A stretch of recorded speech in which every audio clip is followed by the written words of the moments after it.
Middlemarch, by George Eliot. Chapter 11. But deeds and language such as men do use, and persons such as comedy would choose, when she would show an image of the times, and sport with human follies, not with crimes. Ben Jonson. Lydgate, in fact, was already conscious of being fascinated by a woman strikingly different from Miss Brooke. He did not in the least suppose that he had lost his balance and fallen in love, but he had said of that particular woman, "She is grace itself. She is perfectly lovely and accomplished. That is what a woman ought to be. She ought to produce the effect of exquisite music." Plain women he regarded as he did the other severe facts of life, to be faced with philosophy and investigated by science. But Rosamond Vincy seemed to have the true melodic charm, and when a man has seen the woman whom he would have chosen if he had intended to marry speedily, his remaining a bachelor will usually depend on her resolution rather than on his. Lydgate believed that he should not marry for several years, not marry until he had trodden out a good clear path for himself away from the broad road which was quite ready-made. He had seen Miss Vincy above his horizon almost as long as it had taken Mr. Casaubon to become engaged and married. But this learned gentleman was possessed of a fortune, he had assembled his voluminous notes, and had made that sort of reputation which precedes performance, often the larger part of a man's fame. He took a wife, as we have seen, to adorn the remaining quadrant of his course, and be a little moon that would cause hardly a calculable perturbation. But Lydgate was young, poor, ambitious. He had his half-century before him instead of behind him, and he had come to Middlemarch bent on doing many things that were not directly fitted to make his fortune or even secure him a good income. To a man under such circumstances, taking a wife is something more than a question of adornment, however highly he may rate this, and Lydgate was disposed to give it the first place among wifely functions. To his taste, guided by a single conversation, here was the point on which Miss Brooke would be found wanting, notwithstanding her undeniable beauty. She did not look at things from the proper feminine angle. The society of such women was about as relaxing as going from your work to teach the second form, instead of reclining in a paradise with sweet laughs for bird-notes, and blue eyes for a heaven. Certainly nothing at present could seem much less important to Lydgate than the turn of Miss Brooke's mind, or to Miss Brooke than the qualities of the woman who had attracted this young surgeon. But anyone watching keenly the stealthy convergence of human lots sees a slow preparation of effects from one life on another, which tells like a calculated irony on the indifference or the frozen stare with which we look at our unintroduced neighbour. Destiny stands by sarcastic, with our dramatis personae folded in her hand.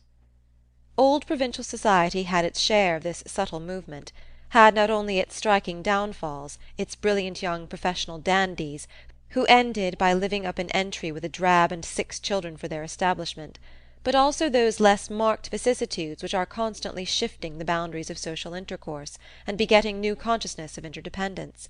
Some slipped a little downward, some got higher footing. People denied aspirates, gained wealth, and fastidious gentlemen stood for boroughs. Some were caught in political currents, some in ecclesiastical, and perhaps found themselves surprisingly grouped in consequence, while a few personages or families that stood with rocky firmness amid all this fluctuation were slowly presenting new aspects in spite of solidity, and altering with the double change of self and beholder. Municipal town and rural parish gradually made fresh threads of connection, gradually, as the old stocking gave way to the savings bank, and the worship of the solar guinea became extinct, while squires and baronets, and even lords who had once lived blamelessly afar from the civic mind, gathered the faultiness of closer acquaintanceship. Settlers, too, came from distant counties, some with an alarming novelty of skill, others with an offensive advantage in cunning. In fact, much the same sort of movement and mixture went on in Old England as we find in older Herodotus, who also, in telling what had been, thought it well to take a woman's lot for his starting-point, though Io, as a maiden apparently beguiled by attractive merchandise, was the reverse of Miss Brooke, and in this respect perhaps bore more resemblance to Rosamond Vincy, who had excellent taste in costume, with that nymph-like figure, and pure blindness which give the largest range to choice in the flow and colour of drapery. But these things made only part of her charm. She was admitted to be the flower of Mrs. Lemon's school, the chief school in the county, where the teaching included all that was demanded in the accomplished female, even to extras, such as the getting in and out of a carriage. Mrs. Lemon herself had always held up Miss Vincy as an example. No pupil, she said, exceeded that young lady for mental acquisition and propriety of speech, while her musical execution was quite exceptional. We cannot help the way in which people speak of us, and probably if Mrs. Lemon had undertaken to describe Juliet or Imogen, these heroines would not have seemed poetical. The first vision of Rosamond would have been enough with most judges to dispel any prejudice excited by Mrs. Lemon's praise. Lydgate could not be long in Middlemarch without having that agreeable vision, or even without making the acquaintance of the Vincy family; for though Mr. Peacock, whose practice he had paid something to enter on, had not been their doctor, Mrs. Vincy not liking the lowering system adopted by him, he had many patients among their connections and acquaintances. For who of any consequence in Middlemarch was not connected, or at least acquainted with the Vincys? They were old manufacturers, and had kept a good house for 3 generations, in which there had naturally been much intermarrying with neighbours more or less decidedly genteel. Mr. Vincy's sister had made a wealthy match in accepting Mr. Bulstrode, who, however, as a man not born in the town, and altogether of dimly known origin, was considered to have done well in uniting himself with a real Middlemarch family. On the other hand, Mr. Vincy had descended a little, having taken an innkeeper's daughter.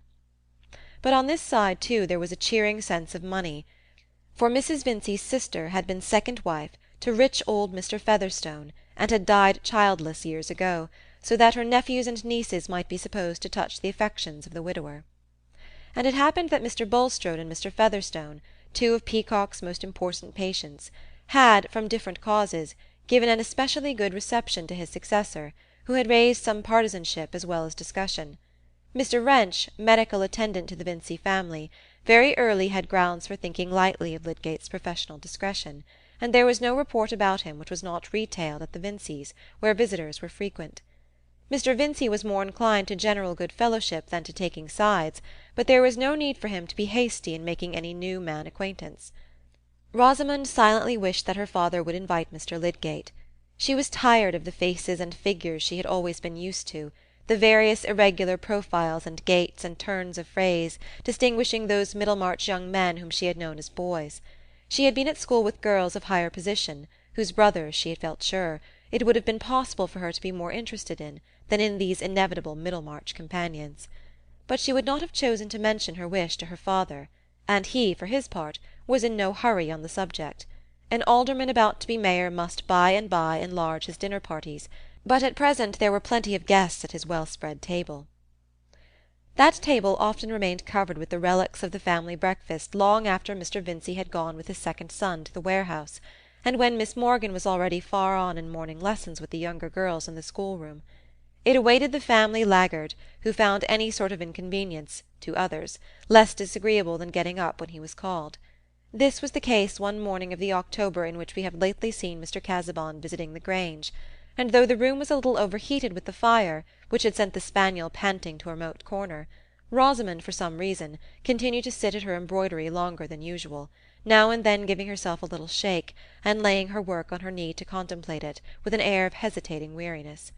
Her mamma, who had returned from an excursion to the kitchen, sat on the other side of the small work-table, with an air of more entire placidity, until, the clock again giving notice that it was going to strike, she looked up from the lace-mending which was occupying her plump fingers, and rang the bell. "Knock at Mr. Fred's door again, Pritchard, and tell him it has struck 10:30.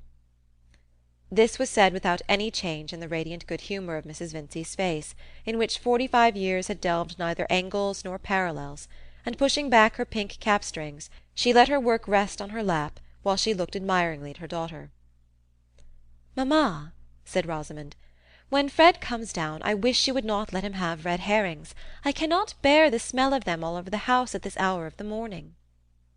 "Oh, my dear, you are so hard on your brothers. It is the only fault I have to find with you. You are the sweetest temper in the world, but you are so tetchy with your brothers."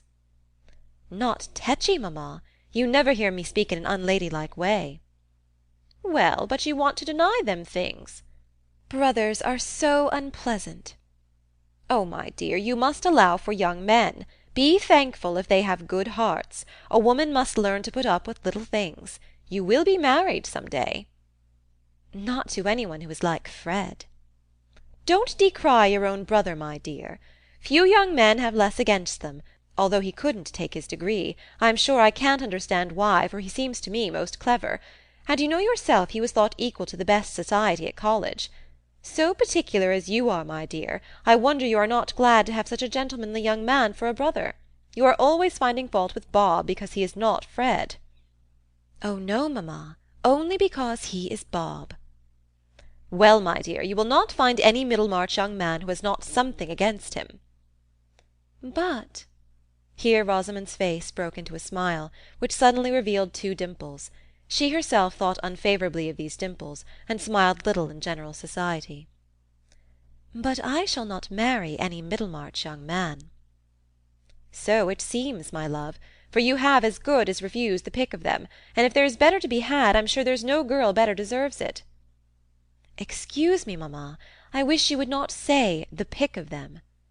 "Why? What else are they?" "I mean, mamma, it is rather a vulgar expression." "Very likely, my dear. I never was a good speaker. What should I say?" "The best of them." "Why, that seems just as plain and common. If I had had time to think, I should have said, the most superior young men. But with your education you must know." "What must Rosie know, mother?" said Mr. Fred, who had slid in unobserved through the half-open door while the ladies were bending over their work, and now, going up to the fire, stood with his back towards it, warming the soles of his slippers. "Whether it's right to say superior young men," said Mrs. Vincy, ringing the bell. "Oh, there are so many superior teas and sugars now. Superior is getting to be shopkeeper's slang." "Are you beginning to dislike slang, then?" said Rosamond, with mild gravity. "Only the wrong sort. All choice of words is slang. It marks a class." "There is correct English. That is not slang."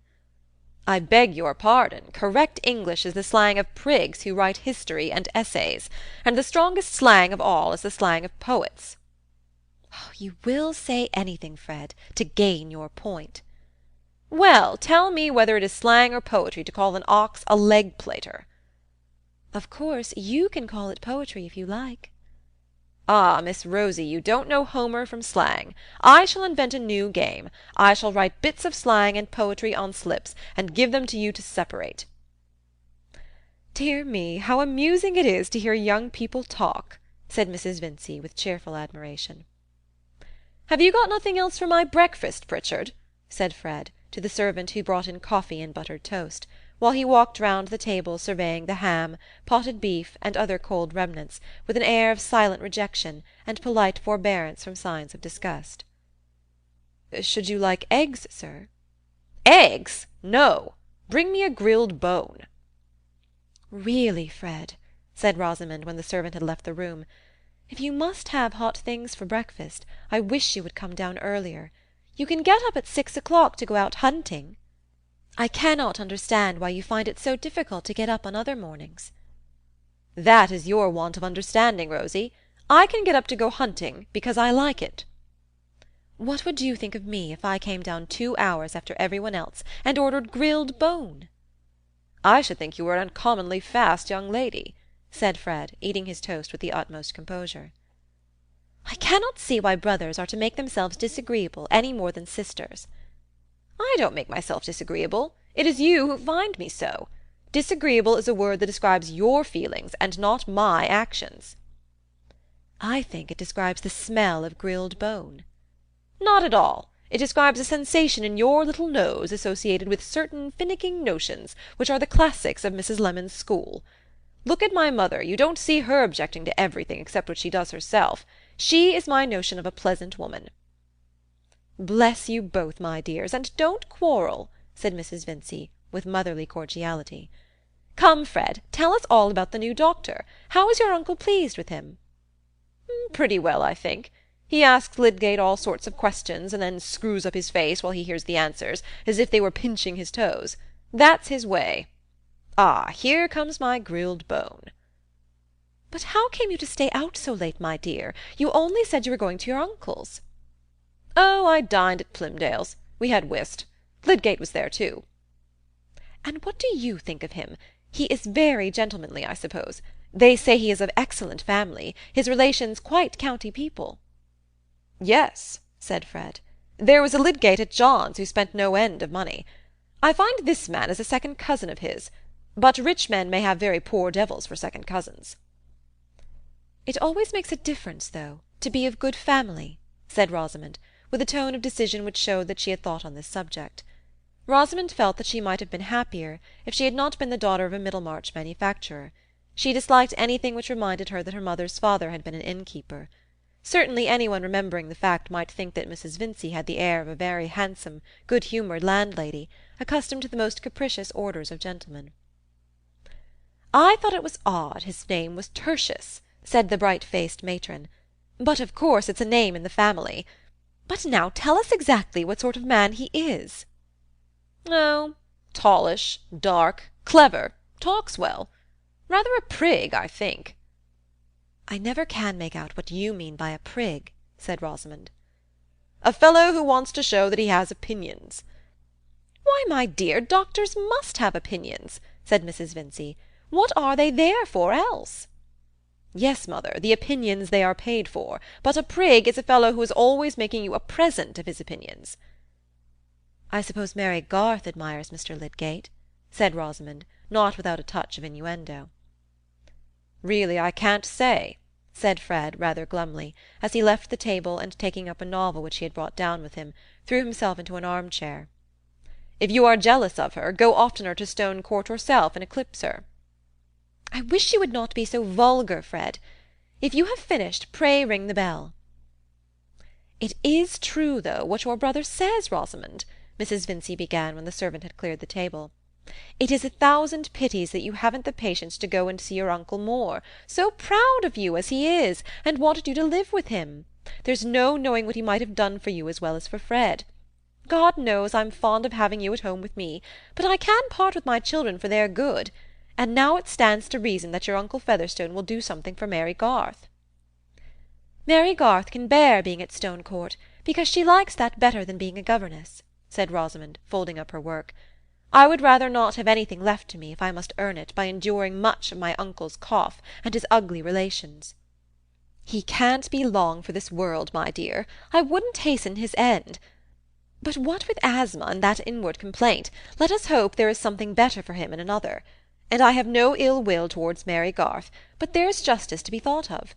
And Mr. Featherstone's first wife brought him no money, as my sister did. Her nieces and nephews can't have so much claim as my sisters. And I must say I think Mary Garth a dreadful plain girl, more fit for a governess." "Everyone would not agree with you there, mother," said Fred, who seemed to be able to read and listen too. "Well, my dear," said Mrs. Vincy, wheeling skilfully, "if she had some fortune left her, a man marries his wife's relations, and the Garths are so poor, and live in such a small way. But I shall leave you to your studies, my dear, for I must go and do some shopping." "Fred's studies are not very deep," said Rosamond, rising with her mamma. "He is only reading a novel." "Well, well, by and by he'll go to his Latin and things," said Mrs. Vincy soothingly, stroking her son's head. "There's a fire in the smoking-room on purpose. It's your father's wish, you know. Fred, my dear, and I always tell him you will be good, and go to college again to take your degree." Fred drew his mother's hand down to his lips, but said nothing. "I suppose you are not going out riding to-day?" said Rosamond, lingering a little after her mamma was gone. "No. Why?" "Papa says I may have the chestnut to ride now." "You can go with me to-morrow if you like. Only I am going to Stone Court, remember." "I want to ride so much, it is indifferent to me where we go." Rosamond really wished to go to Stone Court, of all other places. "Oh, I say, Rosie," said Fred, as she was passing out of the room, "if you are going to the piano, let me come and play some airs with you." "Pray do not ask me this morning." "Why not this morning?" "Really, Fred, I wish you would leave off playing the flute. A man looks very silly playing the flute, and you play so out of tune." "When next anyone makes love to you, Miss Rosamond, I will tell him how obliging you are." "Why should you expect me to oblige you by hearing you play the flute, any more than I should expect you to oblige me by not playing it?" "And why should you expect me to take you out riding?" This question led to an adjustment, for Rosamond had set her mind on that particular ride. So Fred was gratified with nearly an hour's practice of Ar Hedi Nos, Ye Banks and Braes, and other favourite airs from his Instructor on the Flute, a wheezy performance, into which he threw much ambition and an irrepressible hopefulness. Chapter 12